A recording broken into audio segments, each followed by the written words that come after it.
Hello everyone, welcome back to my channel Study With Me. Today I'm going to explain about some predicted questions for the paper 1 higher level IB chemistry. These questions are not 100% guaranteed will appear in the exam, but you can use this as a mock test to check whether you are ready for the exam or to check what kind of topics that you are still struggling with, so you can go back and then do some revisions. The questions follow the IB exam style question, consists of difficult, medium, and easy question. So it is highly recommended for you to do these questions. As usual, if you find this video is helpful, please don't forget to subscribe and let your other friend knows about my channel to support me. And let's get started. To make a stock solution of aluminum nitrate, AlNO3, with molecular mass 212.996, 10.65 gram is dissolved in 150 centimeter cube of water.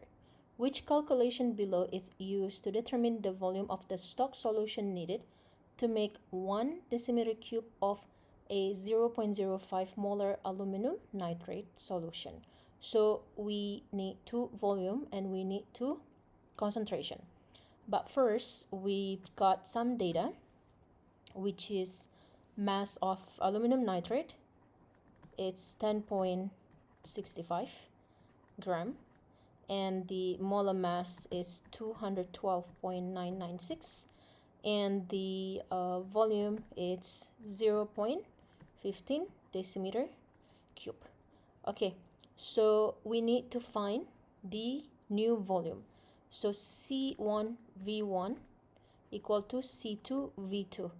C2 is known, which is 0.05, and V2 it's 1 decimeter cube. So we need to find V1. C1 we can calculate through this data. So C it's N divided by V, N it's M divided by MR, N divided by V. So we can just plot the number, which is 10 to the power 10.55 divided by 212.996 times 0.15. So this is for C1. The question is V1. So V1 would be C2 times V2 divided by C1. Okay, C2 we know 0.05 times 1 divided by C1, which is 10.65 divided by 212.996 times 0.15. So this will go up. So V1 would be 0.05 times 1 times 212.996 times 10 to the power 0.15 divided by 10.65. Okay, which is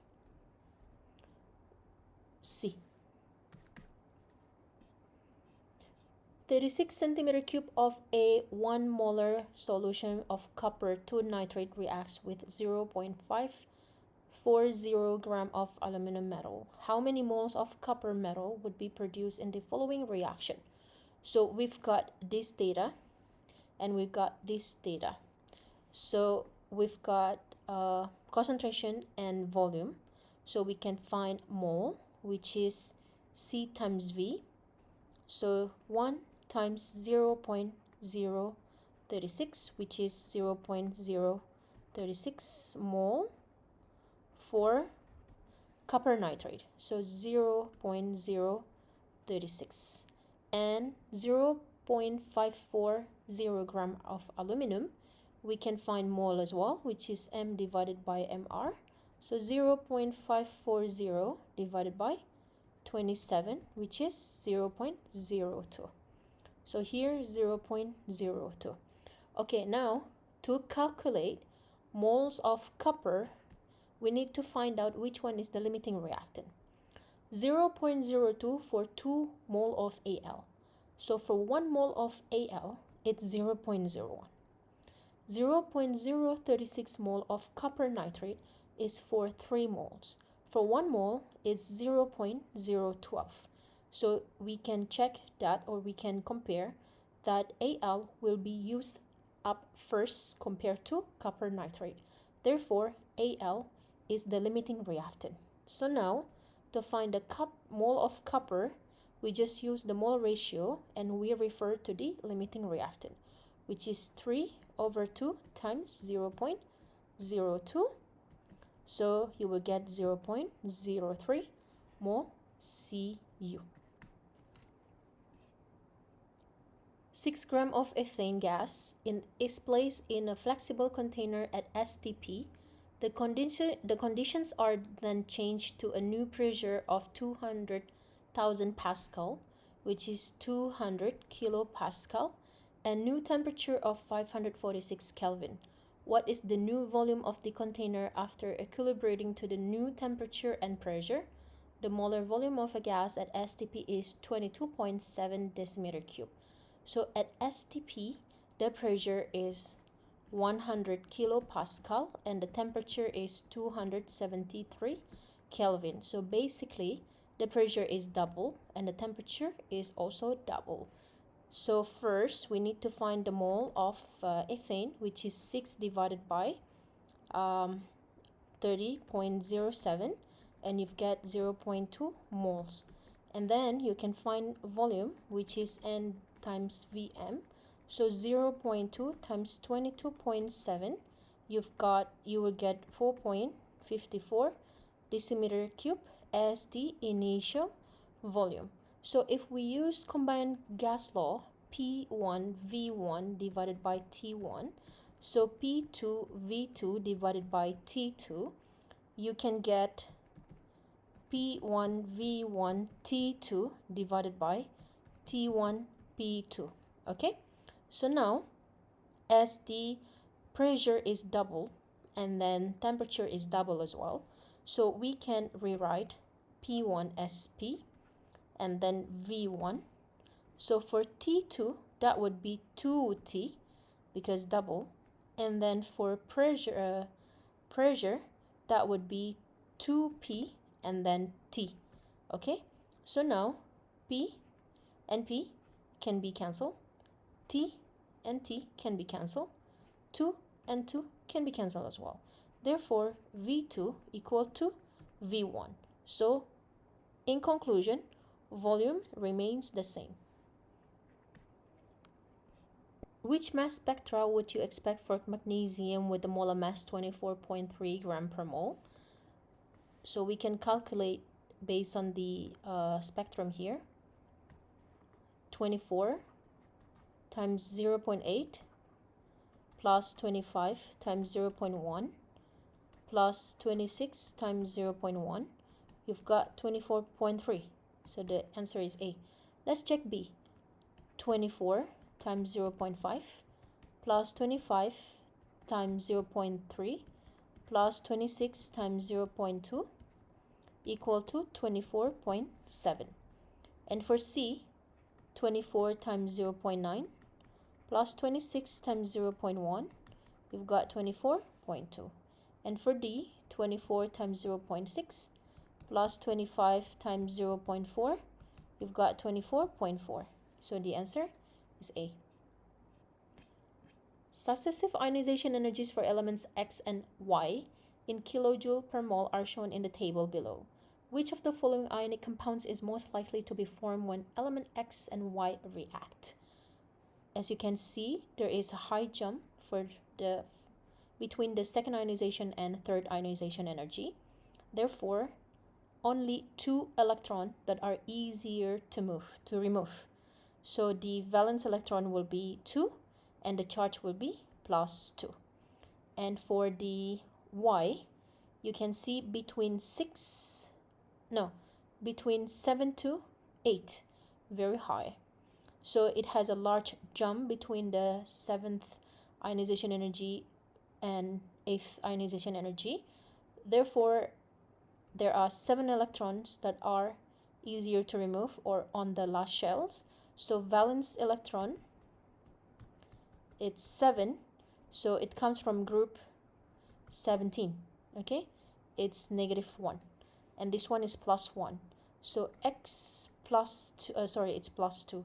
X plus 2, and then y -1. So x, y, 2.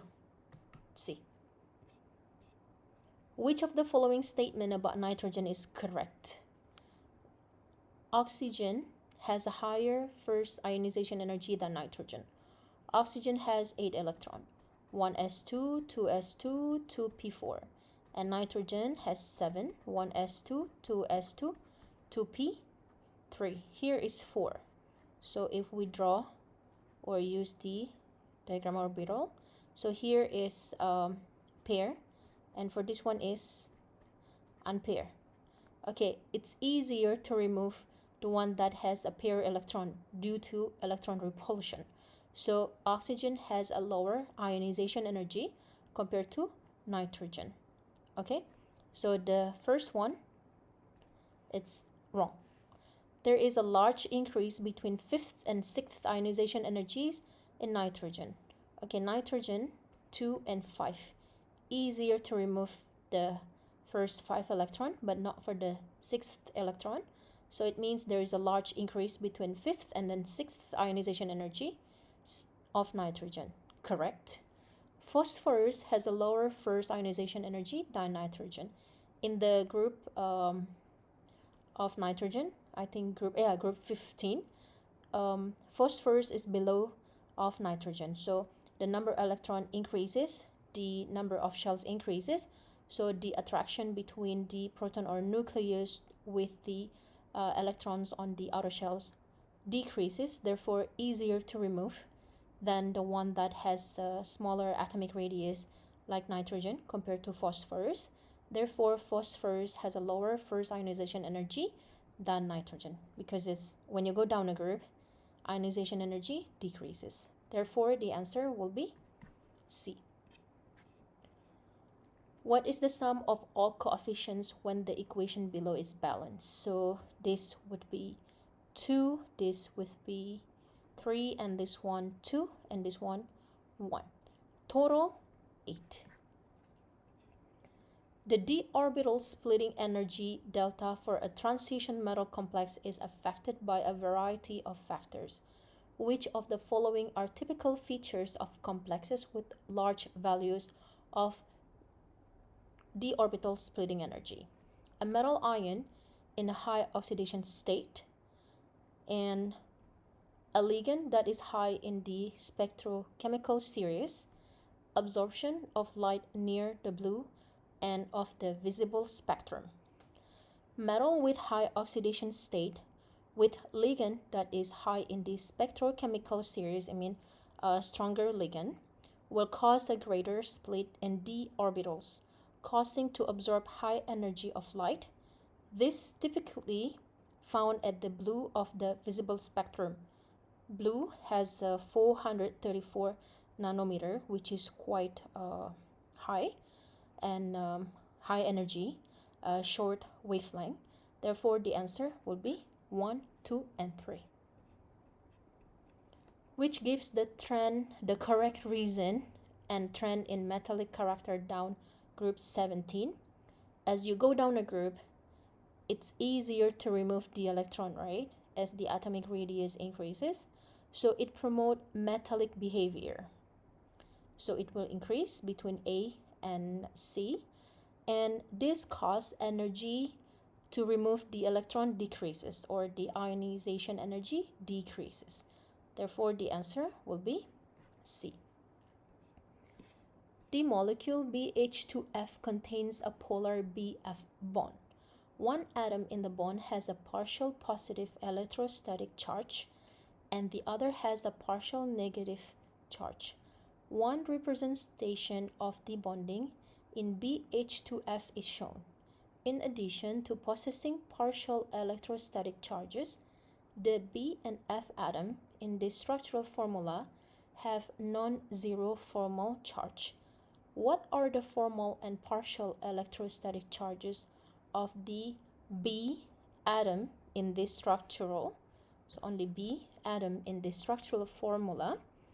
So formal charge, it's the formal charge of B is the valence electron minus half number of bonding electron minus non-bonding electron. Okay, so for B, valence electron would be 3 minus half times 8, 1, 2, 3, 4, so 8 electrons, minus, there is no non-bonding electron, so that would be 3 minus 4, negative 1. Okay, now between F and B, F is more partially negative, and then B is partially positive. Okay, so this is partially negative, this one is partially positive. Therefore, the answer would be C. The structural formula of pyrrole is shown. What does the label bond angle suggest is most likely about the hybridization of N atom? So N, H, H, H, okay? And this is 125 degrees. So it is a trigonal planar because it has 3 domain. And when it is 3 domain, the hybridization would be sp2.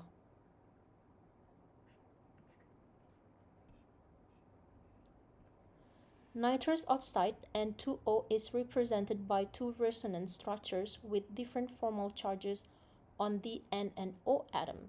Which 2 resonance structure best illustrate the bonding and formal charge of nitrous oxide? Let's calculate the formal charge for the A. Okay, formal charge for A, that would be the first N, valence electron, 5 minus half the bonding electron, which is times 4, okay, and minus 4 non-bonding electron, that would be negative 1, correct. And then for N plus, that would be 5 minus half times 8, okay, bonding electron, minus, there is no non-bonding electron, so that would be positive 1, correct. And then O, 6 minus half times 4, okay, minus 4, you've got 0, correct. So the answer, this one is the formal charge for this one is negative 1, okay, this one is plus 1, and this one is 0, so this one might be not, okay, and in this case also this one might be not, so depends on A and C. If you continue to calculate the formal charge, you've got this one 0 and this one 1 and this one negative 1, and for this one would be 1 and this one 1 and this one negative 2, so it's incorrect. Therefore the answer, it's A. Ammonium nitrate is a compound commonly used in fertilizers and explosives. What is the bond angle of the cation in ammonium nitrate? So we've got N, H, H, H, H plus NO3 minus. So for NH plus minus, it has 4 domain, which is tetrahedral, and the bond angle is 109.5 degrees. The structural formula of boron BH3 is shown. Which of the following statements is or are true? The electron domain geometry of boron is trigonal planar. It has 3 domain. It is trigonal planar. So this is correct. The bonds in boron are dative covalent coordination bonds. It has a 3 valence electron and still can accept a pair of electron or a lone pair, but there is no dative covalent bond present here. Therefore, this one it's not. The boron atom in boron, is electron deficient. It means it can accept a lone pair of electron, like from H2O or halogen ion, forming a dative covalent bond. Therefore, this one is correct. So the answer is B, because boron can accept more. It is not following octet rule yet, so it's still able to accept pair of electron. For example, from H2O that has a pair of electron, so BH3H2O, or maybe comes from Cl minus. Cl has a pair of electron, and this BH3 will accept a pair, not one electron, but a pair of electron. So it will form a dative covalent bond. That's why B is the correct answer. The structural formulas of 3 organic compounds 1 to 3 are shown. This one has polar bond, so it has dipole force. And this one has non-polar bond, no polar bond. Okay, so it's non-polar.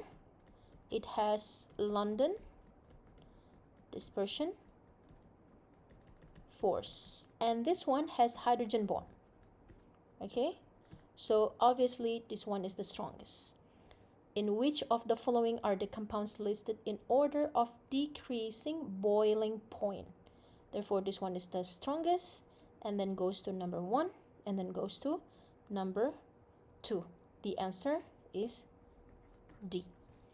What is the value of delta G in kilojoule per mole for a reaction with an enthalpy change of negative 100 kilojoule per mole and entropy change of 100 joule per Kelvin at 10 degrees Celsius? Delta G, it's delta H minus T delta S.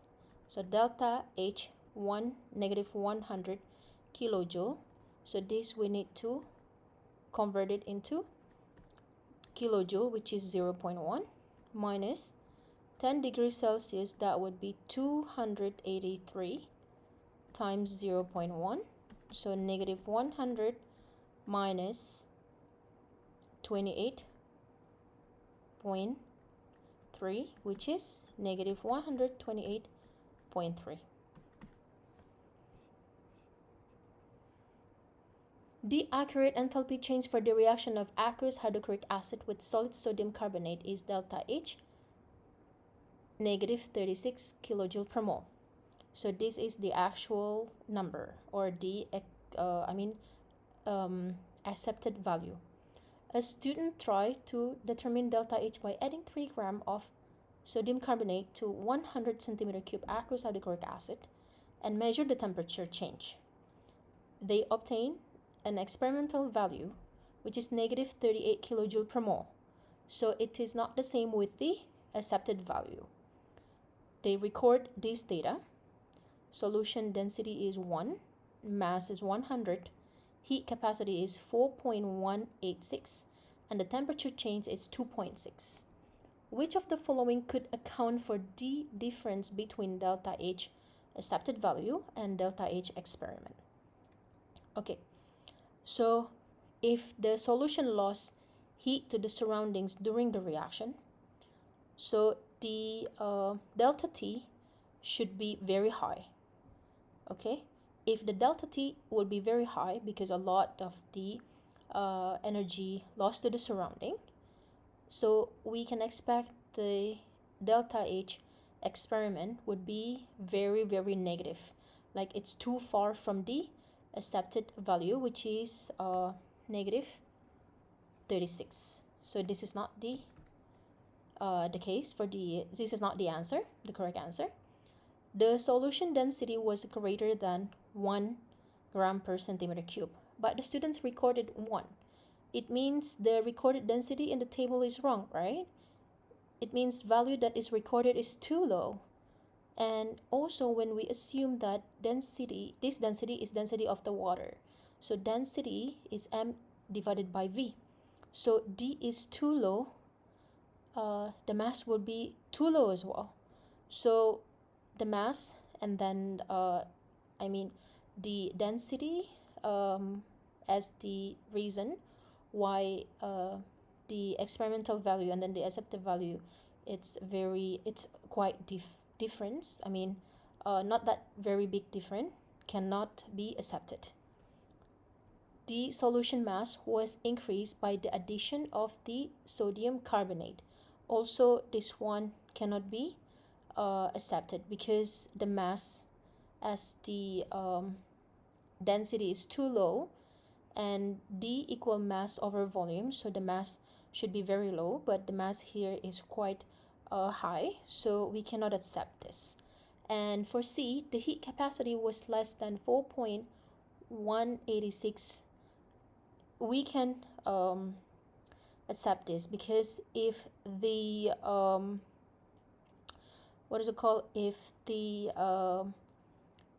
temperature and mass are correct, thus the number of heat capacity influence, it should be lower. So the heat capacity will be lower.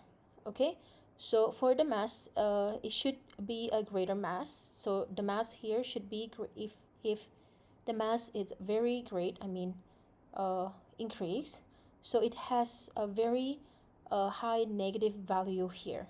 Okay, but it's not that very big difference.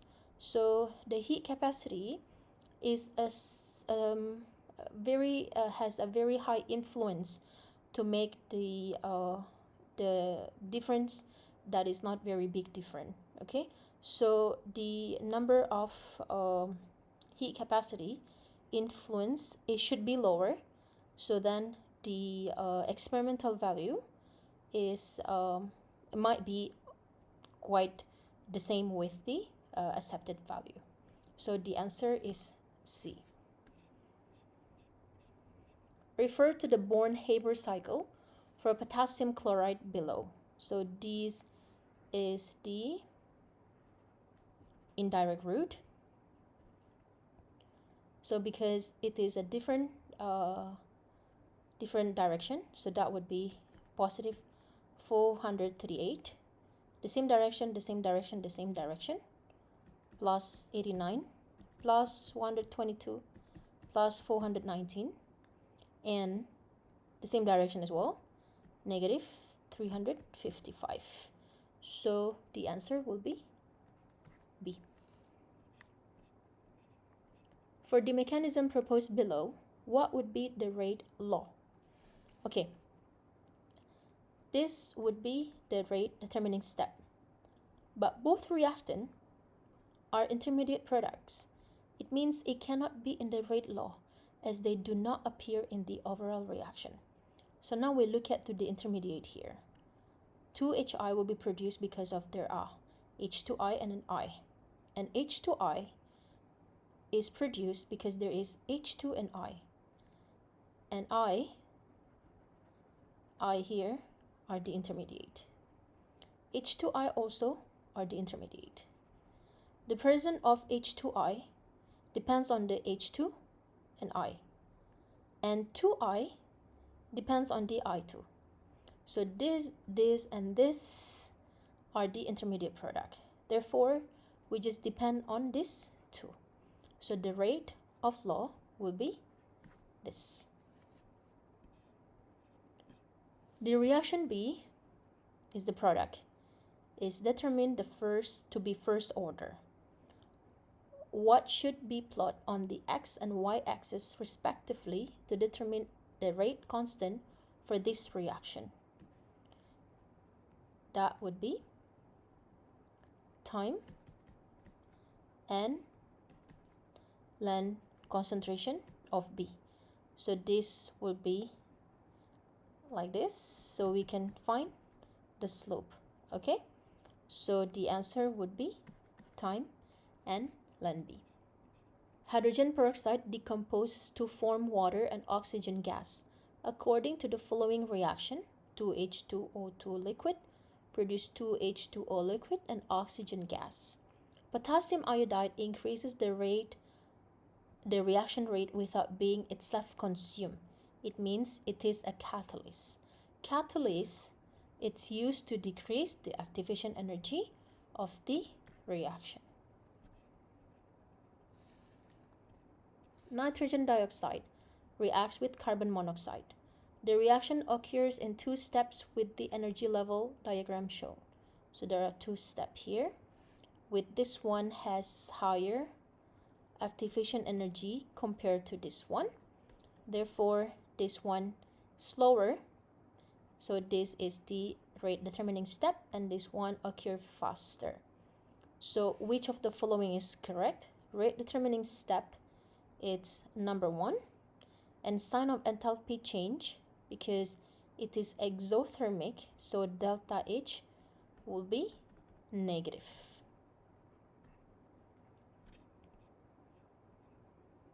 One mole of NO and 1 mole of Cl2 are put in the 1 decimeter cube sealed flask and allowed to equilibrate.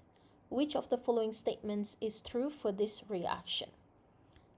In equilibrium, the amount of reactants decreases until it reaches constant value. The amount of product will increase too until it reaches a constant value. So for 2 moles of NO, use 1 mole of Cl2. So this is the ratio. Therefore, for every 1 mole of chlorine, there are 2 moles of NO. It means when the moles of chlorine decrease by X, the moles of NO will decrease by 2X. So the equilibrium concentration of Cl2 is greater than NO. What will happen to the value of Kc and equilibrium yield of HCO3- if the volume of the reaction vessel is decreased? You need to know P is inversely proportional of pressure. It means if we decrease the volume, pressure should increase. So it will goes into the fewer mole of gas.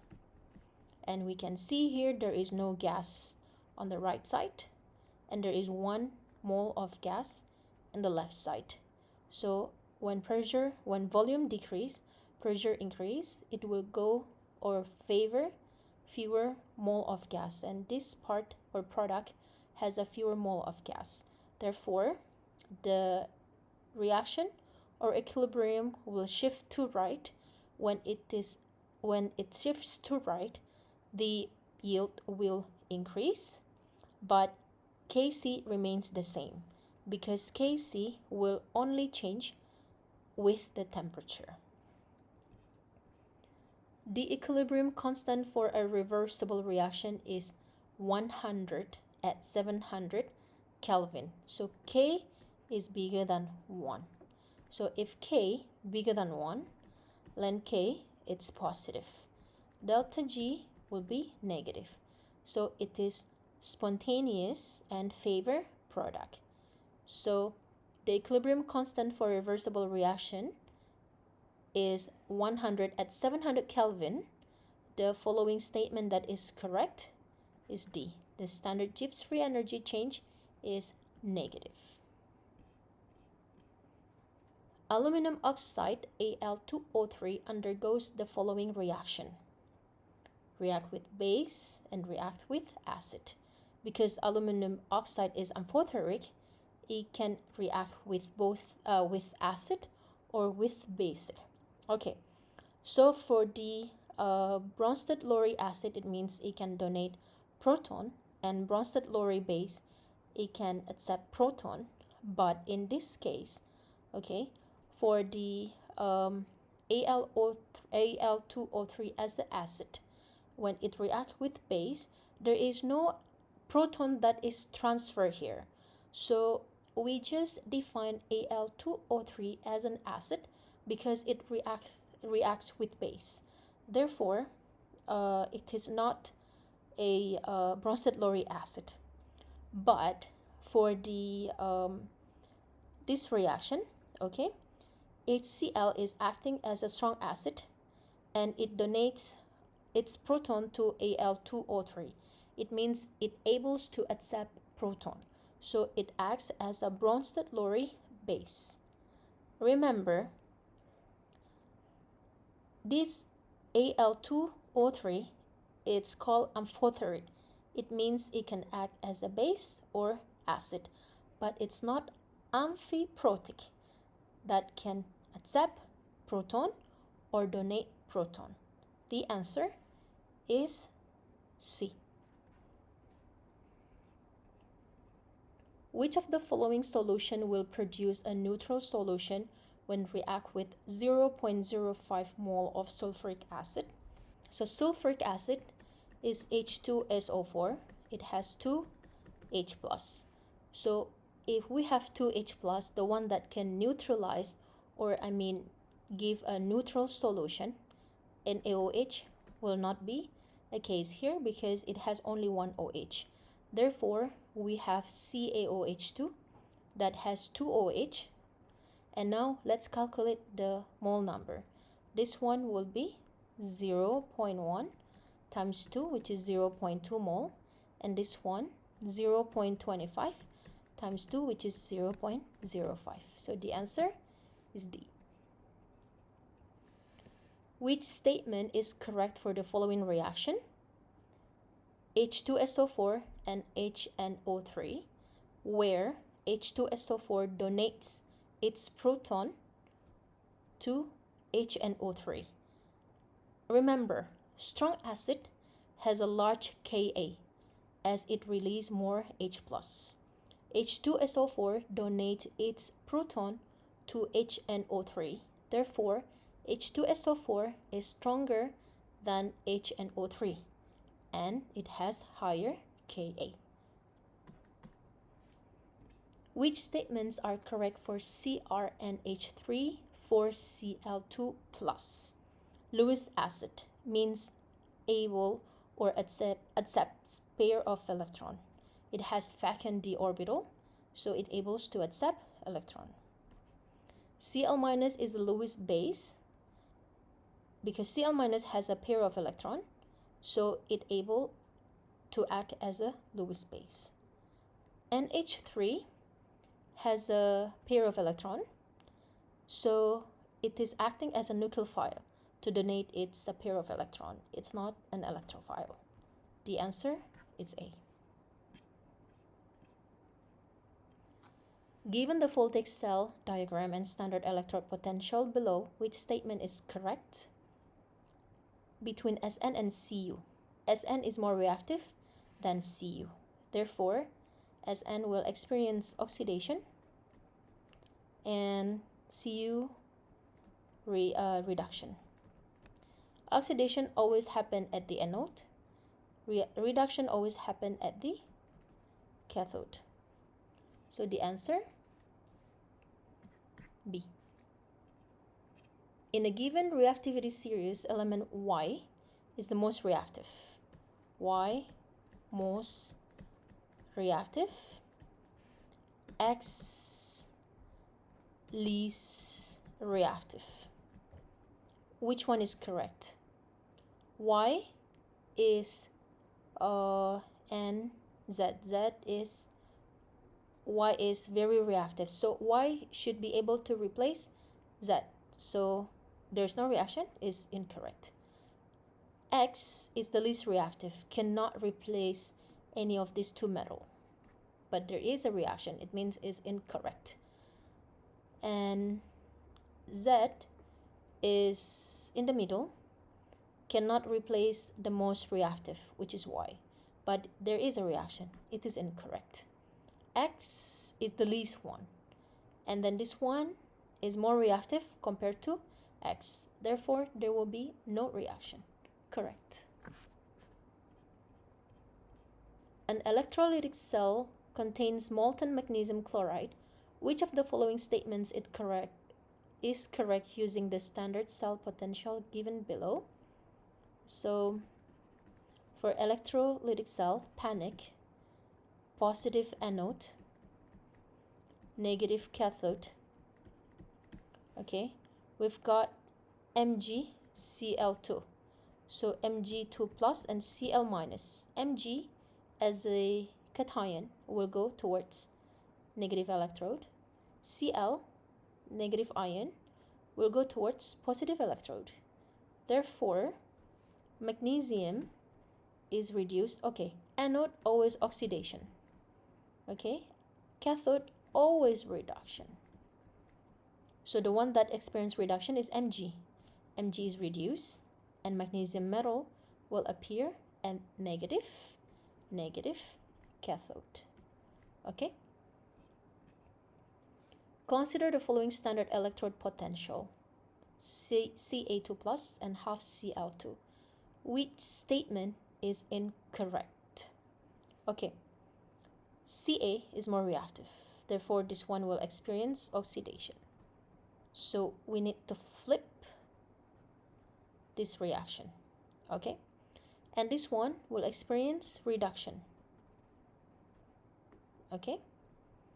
E cell, if we calculate reduction minus oxidation, so that would be 1.36 minus 2.87. You've got plus 4.23. Okay, oxidizing agent, reducing agent. Reducing agent, it means oxidation. Oxidizing agent, it means reduction. Okay, which statement is incorrect? The non-spontaneous reaction requires a minimum voltage 4.23 volt. You need at least 4.23 volt because it's non-spontaneous. In this spontaneous reaction, Ca2 plus is the reducing agent, so oxidation. All right, so the reaction, we already flip it, which is Ca becomes Ca2 plus and 2 electron. Ca2 plus already lose electron, so it's not able to lose more electron. Okay, the one that able to lose electron is Ca, not Ca2 plus. In this case, this one is incorrect. In the spontaneous reaction, Cl2 is the oxidizing agent or reduction. Correct. The E cell for spontaneous reaction is 4.23. Correct. That's why B is the incorrect and the correct answer for this question. Propene is completely reacted with elemental bromine, followed by excess aqueous sodium hydroxide. What is the final product of this two-step reaction? Propene, we start with the structure plus Br2. So it becomes like this. Br and Br, okay? And now we add NaOH. So this Br will replace by OH, okay? So it will produce propan 1.2 diol. The structural formula of a chiral compound is shown. How many chiral carbon atoms are present in this molecule? Only one, which is this one. CH, OH, CH, CH2. It attached to four group. In this case, for this C, no, it has the same. This one also no. Okay, so it's only one. Which set of molecules are from the same homologous series and correctly arranged in order? For the first one, ethine, ethene, ethane, they are coming from different functional group. Alkyne, alkene, alkane, so no. And C, okay, they're alkane, okay. And this one, all alcohol, also okay. This one, all aldehyde, okay. But the problem here, increasing boiling point. So propanol is the shortest one, and then butanol, and then pentanol is the longest one. The longer chain, the stronger London dispersion force, but these are not in the order. It means they start with propanol first, and then butanol, and then pentanol. So this is not. And the same with this case. Ethanol first, and butanol, because it has 4C, 2C, and then this one, hexanol, 6C. Then this one, no. What about this? Let's see the structure. Dimethyl propane. We can just put CH3, CH3, CH3 here. So I just make it simple. Methyl butane.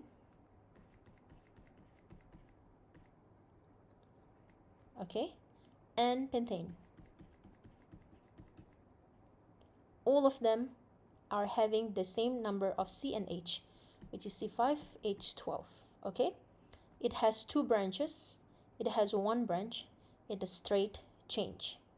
The more branches, the less surface area, so the London dispersion force decreases or smaller. Then it is correct, because London dispersion force here is smaller compared to this and compared to this. So the answer is C. The oxidation of propan-1-ol, primary alcohol, is a two-stage process. When we oxidize primary alcohol, we'll produce aldehyde, which is propanol, and we oxidize more, we'll produce propanoic acid, which is carboxylic acid. The answer is D. The following synthesis takes place in two reaction steps. From nitrobenzene becomes phenylanilene. So the reagent used in each step of this synthesis is zinc and HCl and NaOH. A chloroalkane has the following structural formula. Be careful, this CH and this CH are the same, so we don't really calculate them. The H right here also the same with H right here. So A, B, B, and the other one will be C. The H&MR spectrum of the chloroalkane is measured. Which of the following correctly describe the pattern of signal in the NMR spectrum? So this CH3 next to the CH2, so that would be triplet, and then this CH2 that would be quartet, and this one attached to the C that doesn't have H, that would be singlet. So we have one singlet, one triplet, and one quartet. 3 spectroscopic techniques A to C provide information about the following properties of an organic compound. Technique A, number of CH3 group. Technique B, vibrational frequency of C double bond O bonds. Technique C, length of C double bond O bonds. To check the length, the distance of atom, we can use X-ray or X crystallography. So between A and D. And for the vibrational frequencies of a functional group, we need to use infrared. Still the same, A or D. But for number of CH3 groups, we need to use NMR. And NMR use radio waves. The answer, it's D.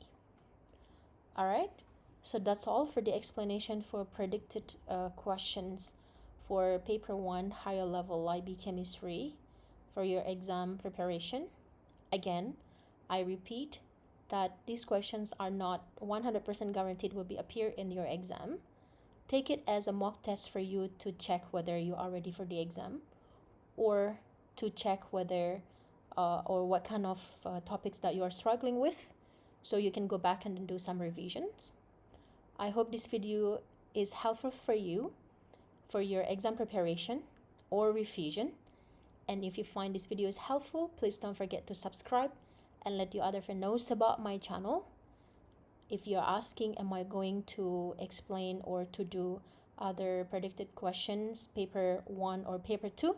Yes, I will do. So that's why stay tuned and please subscribe so you will know when will I post the other predicted questions for your exam preparation.